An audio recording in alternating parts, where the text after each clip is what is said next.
এরপরে বিশ্বনবী নিষেধ করেছেন তোমরা একে অপরকে লাআনত দিবে না।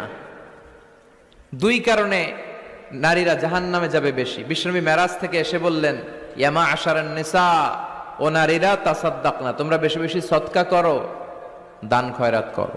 নারীরা বললেন কেন, আমাদের বললেন কেন? বিশ্বনবী বললেন, উরিতু কুন্না আকসারা আহলিন নার, আমি জাহান্নামে দেখেছি পুরুষের চেয়ে নারীরাই বেশি জাহান্নামী হবে। কি কারণে? দুইটা কারণ। তাকফুরনাল আশিরা, সবাই না, অধিকাংশ নারীরাই স্বামীর অস্বীকৃতি করে। স্বামী যা দেয় এতে সন্তুষ্ট থাকতে চায় না, আছে না নাই? স্বামীর কি চাকরি, কি ব্যবসা, তার উপার্জন কতটুকু, এটাও আপনার দেখার দরকার, আছে না নাই? এখানেই তো আপনার সবরের বিষয়। জান্নাত তেমনি এমনি আসবে না বোন, আপনাকে সবর করতে হবে।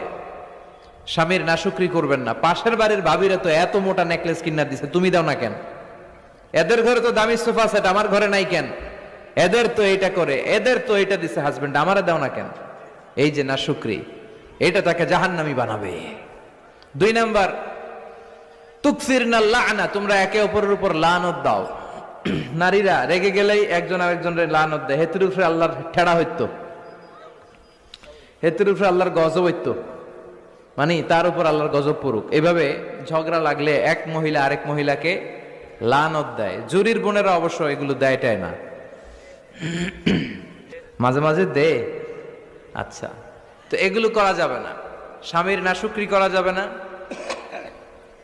এরপর লানত দেয়া যাবে না।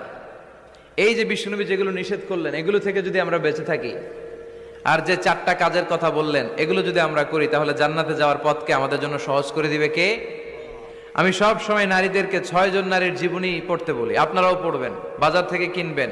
আসিয়ার জীবনী, আসিয়া ইমরাতু ফেরাউন, ফেরাউনের বউয়ের নাম হক্কা, নাম খিতা আসিয়া।